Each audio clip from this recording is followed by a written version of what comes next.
kuvuga ko wafasha wa mugani si mwene data uvuga uti ubwo nyakubahwa muvugizi nibuka igihe mu rusengero rw'i Nyarugenge hazagamo ngo bakazunguza ibendera ry'abatinganyi muke imbaraga byagize.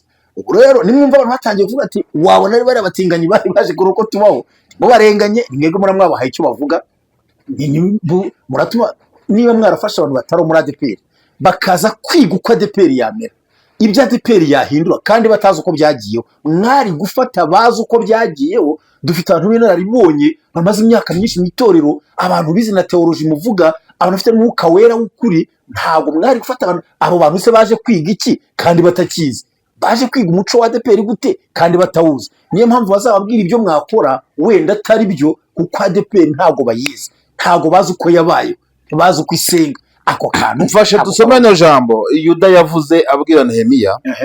Ni ibice byaho bine nkunda kwifashisha ijambo ry'Imana. Nehemiya ni igitabo cya Nehemiya, ibice byaho bine umurongo waho wa 4 karompera aravuga ngo bakunzi bashoma TV 195 tubashuje mu izina rya Yesu Kristo, tubifurije amahoro y'Imana hamwe na Ziraziritse TV. Ziraziritse TV ni chaîne yivuga butumwa cyangwa se ibiganiro tunyuzaho ikiganiro hose. Mujye mwisura kandi mujye mukora ama comment. Imana ibo mugisha. Ngiye kumva Tonese Ntirenganya niyo mazina yanjye. Ndabashuje mbifurije ikaze muri cyo kiganiro. Dusuhuze abo duturanye cyangwa se mu ntara enye zigize igihugu cy'u Rwanda, tutibagiwe n'umujyi wa Kigali, ariko kandi isa honyine turengana ipaka tukagira mu mpande enye z'isi cyangwa se aho abumva imituvugamo bose baherereye nabo tubashuje mu izina rya Yesu Kristo. Hari abatuzi, hari abatuzi, mbese abo bose bari mu bihugu bitandukanye, mwese nimugire amahoro ya Kristo kandi mugume mu mwami mumaramaje. Turi kumwe nandi muri kano kanya Kwizera Valence, ziraziritse nk'izina, ziraziritse nka channel, nka YouTube channel chaîne yitwa Ziraziritse TV. Uwo niwe mureba imbere ya kamera kandi nzi neza ko ari kubwira abatumva bose bari inyuma ya kamera. Buriya hari igiterane kinini cyane cyo kubwiriza. Igiterane isi yose cyo kubwiriza cyo kuganiriza isi ndabwira ari kuganira, turaganira agushyizeho kubwiriza gake, tukabwiriza, tugahanura, tugahugura, tukigisha. Byose tubikorera hano mu tugiye guhanura, tubwirize, twigishe, duhugure, byose tubikorera rimwe. Urakoze cyane Imana y'umugisha. Reka tubanze dusenge Imana kugira ngo twinjire muri kiganiro kwa ariko ntirenga ushobora kutazi gusenga, siko ntarakumva usenga wana kuri cano buri gihe umbwira ngo senga bari kundeba kore bareba we basengere we bari kuririmba kandi bavuze ko n'umuhanuzi senga unabahanurira hano bakure oya senga unabahanurira. Impamvu wanga gusenga nuko batakureba. Okay, staba reka senga igiye gusenga no muri nawe ndagusengera guhanura ko gacyane ngafatira data twese turi mu ijuru, izina rye ryubahwe, ubwami bwawe buze, ibyo ushaka ko mwese nk'uko kuvuga mu ijuru. No ugira icyo ukora, no ukirema ukagikomeza. Twicara kuri kamera ku bushake n'impamvu zawe, kandi turi gusohoza umugambi wawe, kuko irijwi ryawe rica muri twe rikagira n'ahandi washatse ko rigera. Uhabwa icyubahiro. Niyo mpamvu dusenze kugira mu kiganiro udufashe mwuka ratubwira ibyo tuvuga bikwiriye, kuko azi ababyumva kandi koko Kristo yavuze ko azenda ku byawe akabitubwira. Nuko nadufasha tubure kuganira kwacu kwe kwiza, ntagire dukomeretsa, ahubwo tuvuga amagambo yomora, amagambo akiza imitima, amagambo akiza n'imibiri, yakiza n'indwara, yahembura umuntu akamukomeza mu gihe nk'iki kigoye. Ugiye kuvuga rwose ibikwire byakwigisha abantu bawe. Urakoze kudufasha mu izina rya Yesu Kristo mwami wacu, amen. Kudasengera ADPR ntabwo wikirije ngo amena ko kudasengera ADPR ukitije ngo amena nashaka kumva ko uvuge mu ADPR urangire gusenga utabuza ADPR karone iminsi imero kiragoye. Usiga ubwira abantu n'ibyo basengera w'amasanyisho y'abantu benshi umwuka wera yosengera murumva rata mudukurikiye umwuka yanjye ibyo nsengera nayo nirenganya ngo ninsengere nibyo watekereza ndasengera ADPR yabaye iki yagize itenda yisengera genda sengera by'umwuka yanyoboye ariko ngo ninsengere ADPR beze kutavuze n'umuvugizi ngo bivuga fasha umuvugizi Mana wa ADPR usiga mukunda cyane Mana fasha umuvugizi wa ADPR rwose niko nirenganya avuze ngo nimusengere usiga mukunda cyane ariko birimo biravuga ko ari nimba reka mbyite ko ariko reka tugoroke ndashaka tuganire ku tuntu tugiye ku dutatu umuvugizi yavuze kuko umusesenguzi ndashaka dusesengure aya magambo umuvugizi yavuze umfashe kubasesengura kugira ngo dukure urujo ku bantu. Uri umusesenguzi se? Uri umusesenguzi byahamye ntacyo n'ibindi ushaka ubishyireho we cyo ziri ko turi kuganira gusa. Kuba dukurikiye rero kuri hano kuri televiziyo turi gukoreraho turi kumwe n'umusesenguzi Ziraziritse TV cyangwa se Kwizera Valens, ariko kandi Ziraziritse n'indirimbo ntabwo bakwita uririmbira, ariko mu minsi mike cyane araza kutugezaho ibindi bihangano umwuka w'Imana ari kugenda amuzanira. Murabizi neza ko ari umuhanzi. Nagaruka azaturirimbira indirimbo nk'eshatu, tuzakora iterane cyo kuririmba. Murakoze cyane rero, ariko kandi ni umusesenguzi asesengura ibyavuzwe. Biravugwa rero ko umushumba mukuru wa ADEPR, reka ne kumuvuga izina, warambujije akubujije, ariko se ko umushumba mukuru wa ADEPR amazina ntabwo bita kuko n'umwe n'undi amazina barayazi, kiriko bavuze umushumba mukuru gusa wenda kuko abashumba bakuru ni benshi. Ariko icya mbere dushingiye ku bintu yavuze ngo ibintu byose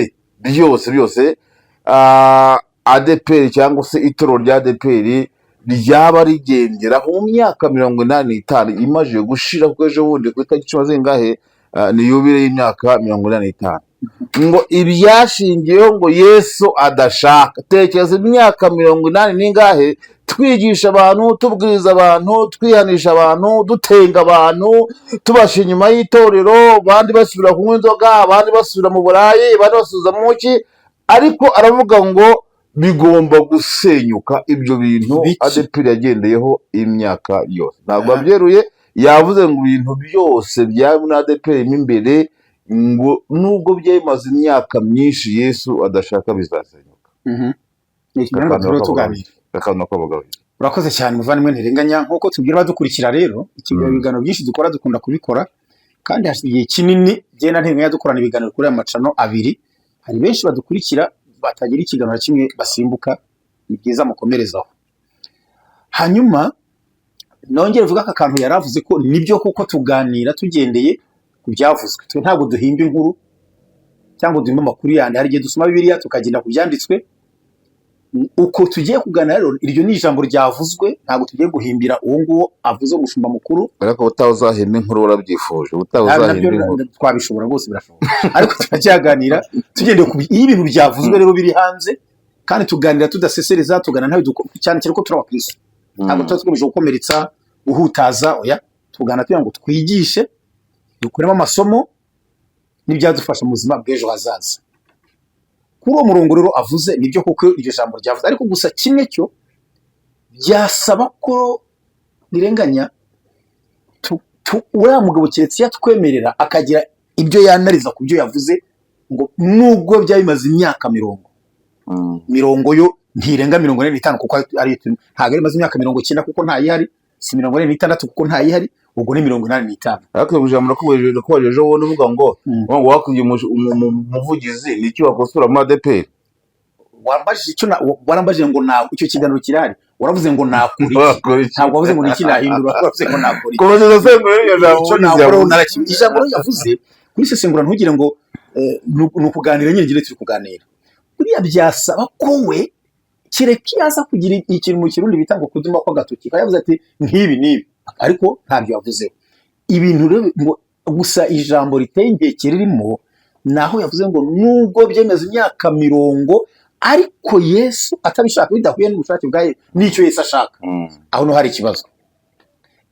Ni ibiki byaba bimaze imyaka 90 bikorwa na ADEPR, ibigenderaho, ibishingiyeho, ariko bidahuje n'icyo Yesu ashaka. Aho ni ikibazo kiri. Kuko ikintu cya mbere, Yesu bwe niwe wakura ibintu adashaka mu bantu n'ahandi hariho hose. Icyakora ndemera ko yakoresha abantu, yankoresha, yagukoresha. Ariko aho wese yakwaza ngo ese koko nyakubahwa umuvugizi yasanze, yararebye mu bushishozi bwe asanga hari ibintu ADEPR yabigendeye igihe kinini, ariko bidahuje n'icyo Yesu ashaka. Cyo ni ikibazo. Yewe nko nkunda kukubwira, nagiye muri ADEPR mu mwaka wa 1992, nibwo na mu ADEPR mbatizwa mu kwezi kwa gatanu k'uwo mwaka, ku itariki 19 z'ukwezi kwa gatanu umwaka wa 1992. Ubwo vuga ko nibura ndi kujya imyaka 35 mazemo. Hariho abantu bamazemo hari n'abatangiranye muri za 50 bakiriho bariho rwose. Ese nkasanzwe umuntu ayimazemo igihe kinini karacyariho afite ibyazi. Nanjye ubwanjye hari ibyo mbona byagiye bihinduka mu byakorerwagamo, ariko ntabwo nzi uwabihinduye, niba ari Yesu, niba ari twebwe abantu, niba ari kanaka, niba ari Satani, ntajye byo mbona byahindutse koko. Ariko buriya yavuze igisubizo yavuze ijambo riri mu buryo bubiri. Ririya ni ijambo riri mu buryo bwa politike n'ijambo riri mu buryo bw'umwuka. Keretse ubwo tuzabona kimwe muri ibyo kigaragaye akavuga ngo iki kigomba guhindurwa ko kidahuye no gushaka kwa Yesu. Ariko icyo navuga ni iki, ni ikintu cyakorwa muri ADEPR kidahuye no gushaka kwa Yesu, ni icyaha cyonyine gusa, cyonyine. Kandi icyaha nikijya gishyigikirwa, nta muntu ugikunze, nta muntu ugishaka, gihora kirwana. Numva ntirenganye, ikintu cyakorwa muri ADEPR kidahuye no gushaka kwa Yesu ni icyaha cyonyine, ni icyaha cyonyine.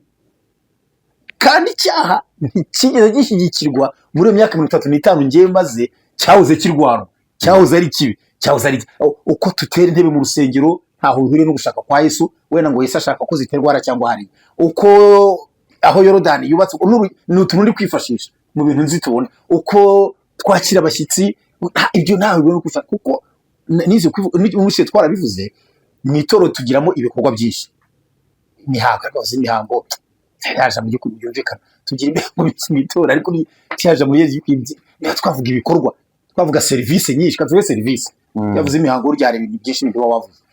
Tugira serivisi nyinshi zibera mu itorero, ariko serivisi Yesu yatubwiye gukora yivugiye n'ebyiri gusa, ariko nyuma dukoramo nyinshi zishobora no kuregwa nyinshi cyane. Ariko izo Yesu yatubwiye gukora, yasigiye abantu abamwizera, ni serivisi ebyiri gusa, niko nabyize. Serivisi yo kubatiza na serivisi yo gutanga ingabo, nizo gusa Yesu yatubwiye gukora. Uyu munsi nta materaniro yabaye kuko hari umunsi mukuru w'igihugu w'umuganura. Ibyo se ni Yesu wavuze ngo kumubona tutahagarike? Yesu ntabwo izavuga ngo niba umuganura ntimuzasiba. Urakoze cyane. Ku kandi kantu twari kuganiraho nakavuga ngo ibintu byo ngo nako turongo ibintu byose ngo imaze imyaka n'imyaka, niko tukivugaho ngo bitarimo ngo icyo Yesu ashaka, icyo Yesu ibintu Yesu adashaka ari we nyiri itorero. Imyaka 45 ikabishize, harimo ibintu adashaka, akaba ataragikosoye, ataragivanyemo ikintu. Niba mvuze ni ngiye ibintu nzi Yesu adashaka ni ibyaha byonyine, ni ibyaha. Nta bindi adashaka biri muri ADEPR. Umwuka w'Imana agira gute arondera abanyabyaha, ijambo rye no kuryanja, ariko twose oya, ibintu adashaka birimo. Buri ibintu yatubwira ni iby'imikorere na administration yo mu itorero. Yewe nateraniye ahantu hamwe urusengero rumwe, umuntu uzura umwuka batangira guhanura, none umushumba arateye ngo bagende bamucecekeshe.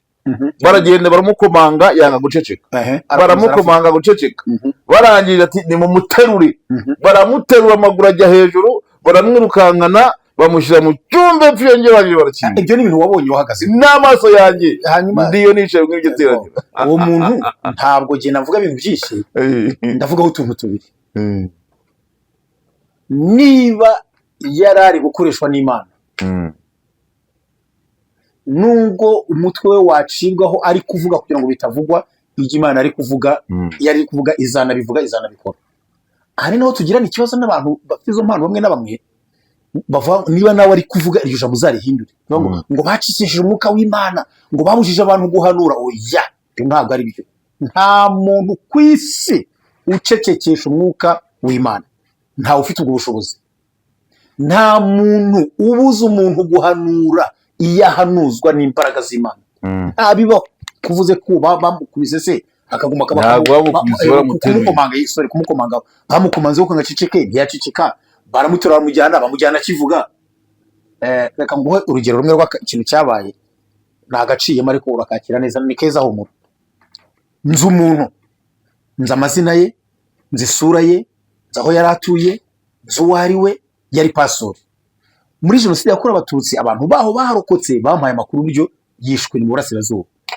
Interahamwe zaje kumwica, yari mu pastori mwiza w'inzobe muremure, twarasenganye namuzi, ngo arabwira ngo muje kunyica, ngo mureke senga. Abandi bati senga, ngo arasenga. Kandi kuko twari dusengana agasenga isengesho kuko arasenga, none ngo asenze amanukira imbaraga z'umwuka wera avuga mu ndimi. Uko ari kuvuga mu ndimi aravuga abaje kumwica bararambirwa bahita mukubita umuhongo umutwe uvaho urenga nk'iriya, noneho wa mutwe urakomeza uvuga za ndimi wa mugabo yavugaga. Irenganya mvuze ibintu ntiwabyumva kandi sindabisubiramo. Ngaho mbwira ukuntu mvuze ngo byagenze. Ndabyibuka n'ibyo komerezaho gusa nta kibazo. Rego rogera kurangara re. N'ibyo uvuze komerezaho. Kandi wowe ndashaka kubibwira. Interamwe zaje kumwica uwo muntu muri jenoside ngo arasigira ati kabanze senga. Bati senga. Asenze amanukira imbaraga z'umwuka wera avuga mu ndimi. Ndeba nkubwira uri kundeba uriya muntu uramuzi nikurangaza. Noneho avuga mu ndimi, aravuga mu ndimi, abaje kumwica bararambirwa batamukubita umuhongo umutwe uvaho, niko abantu baho bambwiye. Noneho umutwe ukomeza kuvuga za ndimi yavugaga izari muri serivo, umutwe urakomeza urazivuga kandi bawutandukanije na nyirawo. Nicyo byo nkubwira. Uwo muntu bateruye ngira ngo bamujyanye akivuga. Siko byagize ko wari wowe. Kandi abo bamuteruye bumvise ibyo yavugaga, ikintu gikomeye. Abamuteruye baba babiri bagiye bumva ibyo yavugaga. N'uyu munsi barabizi ibyo yavuze. Kandi abo bantu bamuteruye ibyavuzwe niba byari bizabaho barabitegereje. Kandi nibiba bazabwira rubanda ngo wa muntu twateruye ibi yagendaga ari kubivuga. N'urugero rw'utanga niba yaravugaga ibizaba. Abantu mudukurikiye munyumve neza. Niba yaragendaga avuga ibizaba akaba kuko yari mu mwuka w'Imana, sinari mpari munsi y'umuzi kubera ko umwene data avuze. Niba yarari mu mwuka w'Imana akaba yaravugishwaga n'Imana, abamuteruye bumva ibyo yagendaga avuga. Kandi barabyibuka n'uyu munsi. Kandi nibisohora bazabivuga ngo wa muntu twateruye yarabivuga. Ibyo si ikibazo rero. Kimwe mu byo abantu bavuga ngo biri guhinduka kuko ni nk'ibyo wenda kuko Yesu ntabwo yanga ubuhanuzi mu itorero kuko niwe uvuga. Niba ari uvuga ntabwo yanga ubuhanuzi. Icyo nge nahamya kiri mu itorero Yesu yanga gihamya no gushaka kwe ni icyaha. Ibitari icyaha bindi nta kimubwiye. Nibyo by'amaserivisi dukora atabangamiye Yesu, adafite icyaha. Dutanga makarita y'imibatizo, ibyo ntawe biruva ngo ujye mubaha amakarita babatijwe. Dutanga icyemezo cyo gusezeranya, ibyo ntawe Yesu yabivuze. Dusezeranya bageni mu itorero, ibyo ntawe Yesu yavuze ngo mujye musezeranya. Ibintu Yesu yavuze byo gukora ni ukubatiza no gutanga igaburo ryera. Ariko dukoramo ibintu byinshi atatubwiye. Yesu rero ntabwo none ikindi wakwibaza, ese koko uyu munsi kuri imyaka 85 nabumvishe mwene data wagizaga komantere gato avuga ati se ataho tugiye kwizihiza ibyo turi gusenya. Jambo rikomeye. No muntu mwujaga komantere yavuze gatoya aho ntitugiye kwizihiza yubire y'ibyo turi gusenya. Icyo ni nyakubaha muvugizi nacyumva ako kantu akitondera rero. Ese ubu hariho ibintu maze ya 85 ariko reka twaza nawe ntirenga dufate tuganire twumve. Ubu hariho ibintu ni ijambo rikomeye bimaze imyaka 85 bihabanye no gushaka kwa Yesu. Ariko reka tugaruke ku gapuwe wenda kanyuma twayoganiraho kaduha igisubizo kuko we yavuze ati twafashe itsinda ry'abatari mu itorero bari inyuma y'itorero. Nimba ari abagatolika, nimba ari abaki, ntabwo nzakomeza ko bari inyuma y'itorero, abapagani ngo bafata iryo tsinda ngo riri inyuma y'itorero ngo kugira ngo rize rirebe mu itorero ibigomba gukosorwamo. Nakumvise aha naho rero ngo kubera ko ngo bumvishe ko bashobora kwibera no kubyumva ngo biyambaza abo ngabo inyuma y'itorero ngo kugira ngo baze barebemo ibigomba gukosorwamo. Ikintu cy'umutse kubera ko ari we yakivugiye buriya cyarabaye rwose. Reka nkubwire hari udutitire njye mbona abantu bandika ku ntuza ku macano yabo ugasanga aretse ngo nishaka mbizire ujye ubona nawe ngo nibashaka banyishe ngo nishaka dutahita ujye utubona. Reka nkubwire iri jambo ngiye kuvuga niba ari ryo zira ndizire birangoye kumva ko leta y'u Rwanda yafata abantu bo muri Kamboje. Igihugu cyo Kamboje ugicyumva ngo nimuze mutwigire uko abanyarwanda babaho, ngo muturebere ukuntu bajya barya, ukuntu bajya bubaka, ngo muturebe ukuntu u Rwanda rwaba rwiza. Urutanze oya nturutanze wasi ukurutanga kuko urwaba urwe ntaho rwajya. Ahubwo abo bantu aho icyambere abo bantu baje kukwigira uko ubaho wowe ntabwo uzi uko waba aricyo umukuru w'igihugu akunda kuvuga mukundira cyane, avuga ati abanyarwanda nitwe tuzi uko tugomba kubaho, ku cy'abadepera cyane twe twamenye uko tugomba gukora. Tujye muri Nehemiya, hakaza abandi bantu. Aka kantu nyakubahwa mushumba wa ADEPR ntabwo ari keza, ntabwo ari. Niba warafasha abantu bari hanze, nonese abantu bari hanze ya ADEPR bazi uko dusenga, bazi uko twuzura umwuka, bazi uko tubatiza, bazi ishingiro ryacu, bazi ibanga ryacu, bazi uko twatura, bazi uko tubaho, bazi uko muhembwa, bazi ayo muhembwa, bazi icyo tugendaho twimika abakozi, bazi uko dusengera abadiyakoni, baranabazi se ko wafasha. Oya aka rwose ubwo niko byagenze kuko yabyivugiye, ariko ntabwo ari byo kuvuga ko wafasha.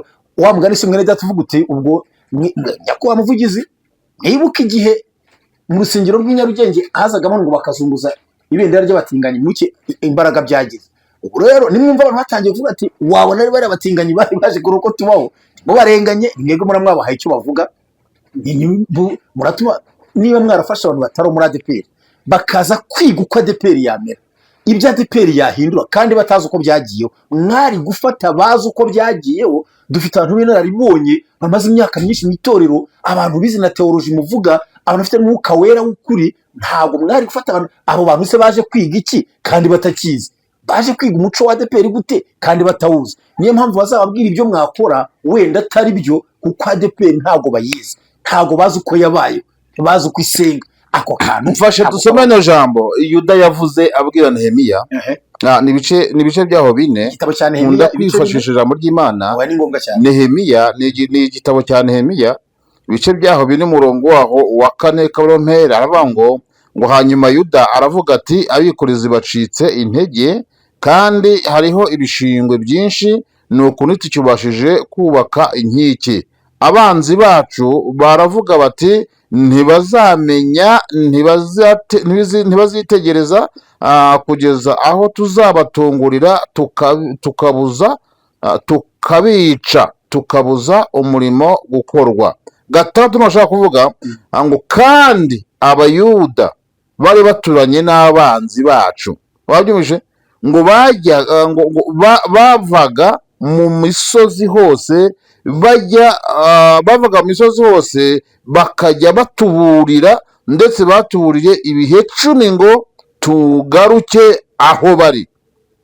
Wabyumvise nuko ngo abanzi b'abayuda bari baturanye ngo bakajya baza kubaburira ngo bagiye gute. Abayuda bari baturanye n'abanzi, abayuda bari baturanye n'abanzi, ngo abanzi ngo bajye baza bakababurira, uri kubyumva neza, ngo nibamanuke basanga aho bari. Donc abayuda bajye kumvira inama z'ababanga bari kubagira. Iryo jambo ntabwo zuryo yashatse kuruza n'ibyo turi kuvuga, kuko urabona ko icyo ni cyagiye cy'umuhanuzi Nehemiya nyine yaza bajya gusana inkike, uko baje ibyiciro 3.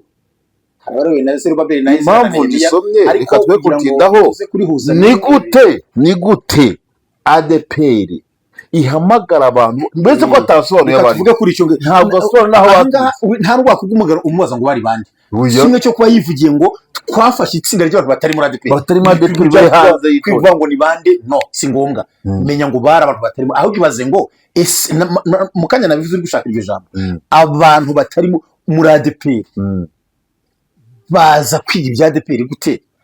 Ntibazi umuco wa ADEPR, kuko bura abantu bagira umuco wabo. Ntibazi uko ADEPR yabaye, kuko sabaye niba banabizo bisoma mu bitabo. Ntibazi uko tuzura umwuka, ntibazi uko tuwusengera, ntibazi uko korari zimera, ntibazi ari zingahe. Bashatse bakubwira ngo twaragiye dusanga mugira amakorari menshi, n'urugero ntanze wenda twasanze amakorari ari menshi muzasige himbe, kuko bo twendani twebwe tuzi ubwiza bw'amakorari menshi cyangwa ububi bwayo, nitwe tubizi. Nakavuze ni hagombaga gufatwa abantu bo muri ADEPR bayibayemo iyo muri 1950, kuko abantu bamaze gutaha benshi nabagiye muri 42 na 3 na 4 hafi aho. Satugimo ntabwo nzi umwaka yigiriyemo, wenda ntibanamubona kuko ari ariko banamona numva ko barajya no muri ibyo bihugu. Ariko abantu bagiye muri za 50 60, Shema ntagiye muri za 70 harira, Shema ntagiye muri za 70 gutyo. Michel se hafi aho muri iyo myaka abantu b'inaribonye barahari bagomba kwiyegerezwa. Ariko kuba yiyemera ngo twafasha abantu batari muri ADEPR bose, mushumba wacu turagukunda, turakubaha, mba mu bantu bagushyigikiye, mba mu bantu bakumva, mba mu bantu mugendana. Ariko aka kantu mubyeyi gufata abantu batari muri ADEPR ngo baze kwiga ibya ADEPR, ubwo nibo baberetse bya bindi byinshi mwavuze bimaze imyaka 40 Yesu atabikunda, kandi ntabyo ibintu Yesu adakunda n'ibyaha byonyine. Niba ariyo komite bahaye ibyo mwumva mubigenzure neza, biragoye. Nibwo rugero natanze, wafata abantu batari ngo baze kwibuka Abanyarwanda babaho, bazi Abanyarwanda, bazi duhinga gute, bazi duha imico yacu. Ari ntabwo ngo nafasha abantu bava mu yindi bihugu, nk'urwo rugero nari nanze, nafasha Abashinwa, nafasha baraza biga ko Abanyarwanda twabaho uko twabaho. yawe Abanyarwanda nitwe tuzi uko tugomba kubaho, tugahitamo n'uburyo tugomba kubaho. Noneho rero aha tukiri no muri ibi ngibi hari imvugo mba kubona zimeze nk'iza politike, kandi koko ariko ubundi abadeperi kimwe mbari mumbwire, ubundi abadeperi si abaturage b'u Rwanda, si Abanyarwanda, kuki bashaka gufatwa nk'agahugu kari mu kandi? Abadeperi n'Abanyarwanda n'ubusanzwe tugendera ku muco n'amategeko n'amabwiriza by'igihugu. Turi Abanyarwanda basora, bumvira leta, batanga mituweli, bajya mu muganda, bajya mu tugora tw'ababyeyi, bajya mu nteko yo kuwa kabiri. Turi Abanyarwanda twemera politiki y'u Rwanda n'igihugu cyacu, tubyubaha. Ibyo bintu bindi se biri muri ADPR? ADPR se ni iki? Iri hehe? Iri ukwayo? Ntabwo turi Abanyarwanda. Ni ibiki bindi biri muri ADPR bimaze imyaka 40 byaba bihabanye no gushaka kwa Yesu? Cyakora ntiyanjiramo cyane. Hari ahantu akandi kantu yavuze wenda bari bukavuge ntirenganya, mfite nyine ngo politiki y'igihugu cyacu ashaka kwitangaho urugero. Noneho hari ibyo bintu bitatu: hariho politiki y'igihugu cyacu, hariho imikorere y'itoro rya ADPR, hariho n'icyo Yesu ashaka. Ibyo bintu ni bitatu, kandi byose Imana irabizi, ibibireba kuko iri hejuru ya byose. Ariko nanone niba ADPR twemenye na politiki y'igihugu cyacu, ibindi ni itoro risenga, rigasenga nk'itoro, rigasenga Imana, rikabana n'Imana. Uko gusenga niko kumenya icyo Yesu ashaka, kikamenywa n'usengera kuri iryo toro rya ADPR, ariko akaba ari Umunyarwanda. Uvuga ibyo bintu rero nta kiba kiri bwangiza ikindi, ntabwo hagaragara ko harimo icyabangama, kuko byose bigera ku muntu. Politiki y'igihugu igera ku muntu, ibyo muri ADPR mu gusenga ni umuntu, icyo Yesu ashaka ni umuntu kandi umwe uhurirwaho n'ibyo ngibyo. Ahubwo twakwitonda, cyakora iyo aza kuvuga ati twafashe groupe tuyishyira ahantu bisenge, tuyibwira ko imara iminsi 7 isenga, kari kuba karyoshye cyane. Iyo avuga ati twafashe abanyamasengesho tuzi ko basenga, ariko n'itorero rifite abasaza b'inararibonye, ibyo ni ikindi cyo nakivuzeho. Iyo avuga ati twafashe abanyamasengesho tubashyira ahantu ngo basengere itorero, basengere igihugu, basabe Yesu atubwire ikintu ashaka ko dukora, baratubwiye ngo dukore ibi n'ibi. Aho no kubwirwa ujya kwanariza ibyo Imana yavuze byakugora. Nako kantu uvuze nyine abasaza simaze kubugiro yibwira gatoya. Amagurupe y'abanyamasengesho aracyabaho iwanyura, konzi ko iwacu abaye adahari harahandi yaba groupe se n'iki singe nawe natwe tubikore dusenga. Groupe uvuga iwanyu, niba iwanyu adahari n'iwacu adahari ni urugero, hari aho ari we ikibazo bafashe ngo minisitiri w'abanyamasengesho, ariko sinjya mu ndabo bayobora. Wowe ntuyoboka kuko bagomba kuyobora guhera kuri wowe. Uwiwanyu agomba guhera kuri wowe ayobora, ikaragaciyemo. Hanyuma rero muvande kuvuga ko hari ibintu bibiri nyine utapfa kwanariza ngo bikunde, kuvuga ko hari bimaze imyaka n'imyaka bikorwa ariko binyuranye no gushaka kwa Yesu. Icyo ni ikintu kigoye kucyumva.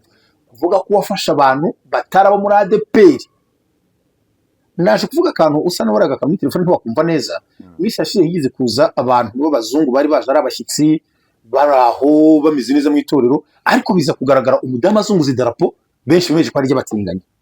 Wasanga ari muri amatsinda. Nanjye nikanze nk'ubu hagira uvuga ati bari abantu bari baje kuri ADPR baho, ubu twabikira ko baje bakaza no mu rusengero, biranumvikana. Uvuga ati ati kumbe abantu bajunguje idarapo, wabona aribo bari baje, kandi bavuga ngo batanze amafaranga menshi muri ADPR, ngo basize amafaranga. Radio yambashije icyo kintu muri interview bamaye, ariko kuri telefone radio ntavuze, barabimbashije ngo ko turi kumva ngo umuvugizi yaba yarahaye amafaranga menshi cyane kugira ngo abo bantu baze bamamaza ibyo. Hari icyo wabivugaho? Ndababwira nkumva rero bibaye barayamuhaye, ntabwo naba nari impari ngo babe baramuhaye ndeba, bibaye batarayamuhaye ntacyo nabimenya. Nahubwo icyo navuga ni iki, ngibyo nabyita imvugo z'abantu, ntabwo urwego arimo ari rwo guhaga amafaranga ngo haze ibikorwa ibi n'ibi. ubwe si umukene kandi ni umukristo ni umupasito. Ayo magambo rero navuze amaradiyo yagira rishive wajya kwishakamo yabibona. Nuko navuze kandi koko niko kuri kwanjye n'uyu mwanya. Ahubwo njye icyo mvuze ubwo yivugiye ngo twashyize abantu batari abo muri ADEPR mu Rwanda, abantu bakaba baza ku kantu kabayemo, abantu bakaturuna idarapo kuriya no mu buryo budasanzwe. Ati icyo gihe social media zose zamaze nk'amezi 3 bavuga ADEPR kizira cyageze ahera, abatinganyi bajemo babemeye babakomeye. Nyuma hari n'itorero abantu bagiyemo nanone ntavuze izina cyo mu majyaruguru, ntabwo bazunguzemo kiriya kidarapo. Itorero abantu barabizi, ariko hasi ADEPR noneho yarangiye yasenyutse rerere baje abatinganyi baravuga, tugira umugisha biracwekera birashira birarangira. None mushumba wacu nihagira bakubwira bati bakagarura iyo mvugo, urabona ko iraza kubiha kandi twese nabo hasi itugiraho ingaruka. Rega aho ugeze turi mu ADEPR umva bakukobesha ibyo ngibyo byose, bakavuga ati burya kumbe ya groupe uko babaho ikaba yamubwiye ibyo bahindura. Yubire rero ora mu numvise avuze ati dushobora kuba tugiye kwizihiza yubire y'ibyo turi gusenya. Nyamuna twitonde tugasenga Imana, turushaho gusenga. Iyo tubwira uti nafasha abanyamasengesho b'igihugu cyose mbahuriza hamwe ndavugira ngo nimusenge Imana tubwire icyo twakora muri itorero. Niba koko harimo ibintu bikwiye guhinduka, Imana ibihindura. Imana ishobora byose. Niba birimo koko cyo nzi ibintu Yesu yanga n'ibyaha. Hari umuntu anavuze ngo Adamu na Eva ngo nabanyenduga. Ninde wo bivuze mu bavuze muri buryo uno kuganira wari mariganira, ariko nawe ntubipinge. Nabonye umugabo mu Rwanda ariko nzamukora kuri social media, ariko ni w'umunyarwanda uvuga ko isi yose baturuka ku banyarwanda, ko u Rwanda rwo rwabayeho mbere, ko na Yesu yari umwirabura, ko na Adamu na Eva barabirabura. Arabivuga agasobanura ukuntu bari abantu muri za Zimbabwe ko abanyarwanda avuga cyakora mu n'umuhanga rwose. Yavuze ukuntu za Zimbabwe za Mozambique za South Africa, akavuga abantu hari akavuga ukuntu nguriya witwaga Mugabe izina ry'inyarwanda, agasobanura ahantu aturuka ngo rigereyo. Avuze kuri aba ba Philippe Nyusi avuga ukuntu hari abanyarwanda buriya kuntu uzabizengura ikindi gihe yarabisobanura. Ntabwo uzabisesengura ibyo harababizi nakara gace n'ingongo y'ibyo ibyo ngibyo. Ubundi se ariko bivuze ni professeur tajya mu noroshye hari buriya ntirenganya. Yembo ni byo kwisi byose ari urujijo byose definitivement yabyo, mbese definition yabyo ntabwo izwi. Uzasoma ijambo muri Bibiliya ariko nako nagaciyemo ntibagati nuko turi hafi kuzoza ikiganiro. Wasomye ijambo rivuga kuri Dawidi ubwo yatoranywaga, wararisomye. Haravuga ngo yari umuhungu mwiza w'uburanga w'inzobe. Reba yari umuhungu mwiza w'uburanga w'inzobe. W'inzobe wabyumvise? Yatora umuzungu w'inzobe. W'inzobe.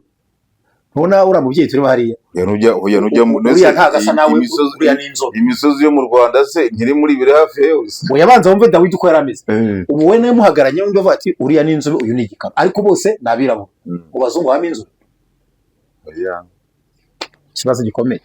Kuki Dawidi bamupresenta akongeraho ngo w'inzobe? Niba yari umuzungu, niba Abisirayeli bari abazungu, Dawidi wongeraho ngo w'inzobe gute? Umuzungu w'inzobe abaho? Iryo jambo ntitubijyemo twavuga ngo nagaciyemo. Ibintu biri ku isi y'abantu byose ni urujijo rurerure. Iyo nkomoko y'abantu n'intanda, hari n'abavuze ngo Adamu na Eva bari muri Sudani, ariko byose nta definition. Dawidi niba yari Umwisirayeli, Abisirayeli akaba ari abazungu. Yabura ngo byadene ngo muri Nyungwe. Nyungwe bangu ningo byadene muri Nyungwe. Abandi bavuga ko iba muri Iraq, ubundi ikaba muri Kuwait, ariko kimwe muri Nyungwe. Ngahibaze rero. Ariko kimwe nje haruguza urwo rujiro. Dawidi yari inzobe gute niba yari umuzungu? Ni ikibazo gikomeye. Kukibira yongera ngo w'inzobe. Tuganire ku nshingano bivuga y'abadiyakoni. Ubundi abadiyakoni tubugere muri mu mirimo bemererwa gukorwa igeze muri 5. Jewe nyikubwira imirimo bemererwa gukora, abadiyakoni bemerewe gukora. Abadiyakoni bajya gushyirwaho mbere na mbere. Intumwa zari zagize ikibazo cyo kwigisha abantu bakababwiriza ngo bakabura uko barya, bamwe bagacikwa n'ingo ntibabone uko barya. Bahitamo gushyiramo abantu bajya bamenya abo bantu kubera n'ubuzima, bo bakigisha abandi bakamenya ubuzima bwabo bari kubwiriza. Nicyo kintu cya mbere bashyiriweho. Niyo mpamvu nakubwiye ni ako kakaro navuze no mu kiganiro cy'uje twarakavuze ko hari serivisi twebwe twashyizeho dukora kuko tubona ko zidukwiriye ari ngombwa, ariko si Yesu waziduhaye. Abo nabo babashyize barabatoranya ati noneho abantu bazajya bamenya ibyo. Wumvisha abambere icyo bagiriyeho, wacyumvise ndirenganya urarangaye. Oya ntabwo ndangaye. Abambere icyo gihe bajya kubashyiraho kwa ngo bafasha abantu merana n'ubuzima busanzwe, ninde urwaye, kuko intumwa zarabwirizaga ibi bintu babyiteho. Niba hari mu giterana kitura hasi ntagire ubimenya, abashonje ntibarye, abapfakazi bagacikanwa n'igaburo igihe cyo kurya, abafite intege nke ntibarye. Bahitamo gushyiraho abantu bashinzwe ibyo bikorwa.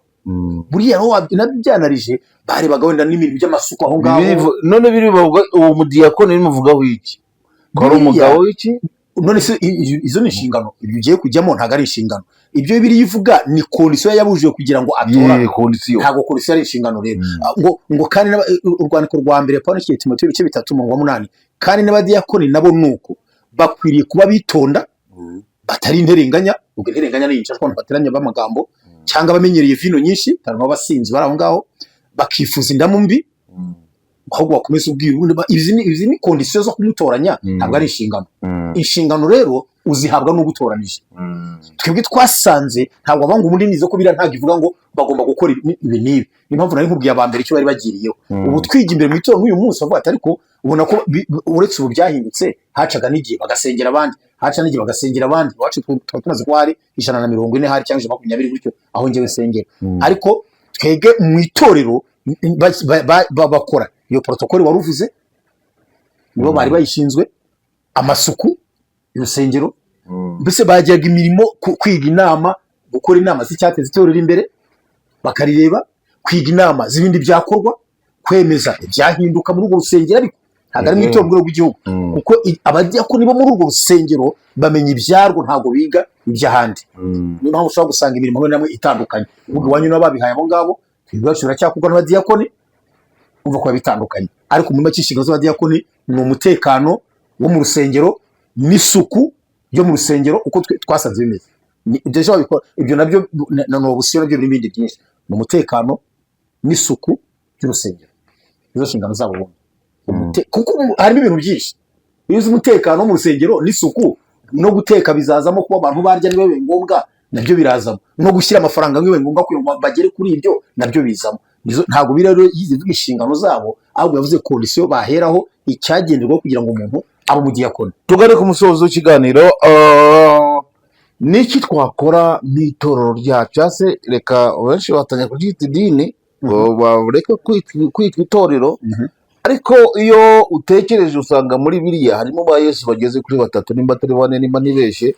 Ariko bavuga ati niba niba itorero rimaze igihe kingana gute ikora ibyo Yesu adashaka, naho uzi gutekereza ngo none uyu Yesu uvugwa yavuze abo ba Yesu bavugwa abandi, umubare wose ntashaka azaze n'abandi, ni nyiri itorero n'abandi Yesu tujya dusoma muri biriya. Umva rero ntirenganya muvandimwe, nongere gusura ibyo nakubwiye, ntirenganya. Ako ka munsi tuzagana afite inkoni bari gihe numva ngo ukwiriye nkebye bamundo zinuko ntago nzana, umva nkubwiye ngusubiremo. Niwumva bavuga ijambo itorero ry'Imana, itorero rya Yesu, ntabwo bavuga ADEPR. Ibintu bishyire mu bwonko bwawe, ntabwo bavuga ADEPR, ntabwo bavuga Anglikane, ntabwo bavuga Iyeruzi. Ibi bintu abantu bose barabyitira. Ndirenganya ava muri telefone we mana shyira hasi, uretse gatoya gusubiza iki kintu.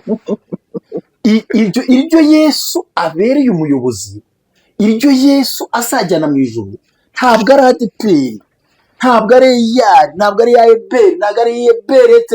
No, iryo azajyana mu ijuru niwe uribereye umuyobozi, abayoboke abaririmo niwe ubazi, ni naryo yavuze azubaka ku rutare. Haleluya. Niho mwitiranye ngo abantu mu matora bose bazi ko iryo ryabo aryo ngo rizubaka ku rutare. Aya matora hose none umuvugizi nashaka bivanemo, uyu ni wa ADEPR, ntabwo ari itora rya Yesu. Nashaka azayivanemo ngo Yesu uyu ni umuvugizi wa ADEPR, irya Yesu ni umuvugizi waryo. urakoze cyane yewe soza ikiganiro cyazanye ibice muri byo bikarisuzuguza abataririmo nyamara birabaryo bahura bari maso babwira umwami byaryo ngo azarirengere. Haleluya! Ibyo ntabwo ari adeperi baririmbira ibyo. Yego rata. Hari irindi abera baryo. Haleluya! Bahora bari maso babwira umwami byaryo. Ni ukuri. Ntabwo ari adeperi, ntabwo ari ayiberi. Yesu ntabwo ari umuyobozi wa adeperi. Nubwo bakurengera itorero rye. Nubwo bakurengera. Iryo ni ryo yavuze. Amarembo y'ikuzimu. Naho umuntu ufite ikintu gikomeye. Amarembo y'ikuzimu. Amatora n'amadini byose ubona. Amarembo y'ikuzimu yayavana. Yayashobora. Ntayo uzi yibagiranye ze. Ntayo uzi n'insengero zavuyeho byarangiye. Yayashobora. Ariko iryo ntabwo rero Yesu ari umuyobozi w'itorero iniri, ni umuyobozi w'itorero rye yameneye amaraso iryazi nyine ritabonwa ritazi umwanya utamenya ngo ni bande bari. Twabwira abasore babwire Kristo azanye itorero rye. Humura arahari afite amatwi. Dusoza basigiye umurongo wo mu gitabo cya Zaburi ya 11 umurongo wa 3 uravuga ngo niba imfatiro zishenywe umukiranutsi yakora iki? Isenge Imana. Niba imfatiro zishenywe umukiranutsi yakora iki? Umukiranutsi yasenga gusa, yasenga agakiranuka, akubaha Imana, agahanga amaso kwa nyijuru n'isi. Abasenge Data twese n'ijuru turagushimye natwe dutangira kandi usozanije natwe. Uhabwe icyubahiro Data. Twavuze byinshi birumvwa n'abantu benshi. Turizera ko Umwuka Wera abiherekeza bikabeho kwigisha no gufasha. Kandi igihe kigoye nk'iki Data udufashe. Sinsengera ADEPR yonyine, sengera n'amatorero yose, kuko nta buzi intambara tutamenya zirwanya gusenga, zirwanya byinshi bitandukanye, zirwanya ibyiza, ariko yose uyahagarikire. N'abantu bawe n'ibiremwa byawe udufashe Data, uduhe imbaraga zituma tuvuga dukora twumva ibikwiriye, ibigweje icyubahiro, bitagushimishije witwikisha umuriro we Data. Wakoze umugisha uha agaciro iki kiganiro, nabumva ko n'aya macana yatera imbere bakadufasha mu buryo butandukanye, nabo bazi ubaho umugisha muri byose. Urakoze kugiherekeza kandi ukoze kutugira imbaraga zawe mu izina rya Yesu Kristo Umwami wacu, amen. Urakoze cyane. Abashaka kuduhamagara batugira inama cyangwa batugisha inama, batugezaho ibyifuzo byabo, telefoni zacu uko twese turi ziri kuri screen zanyu, muzaduhamagara. Imana ibahe umugisha. Nakagaruka.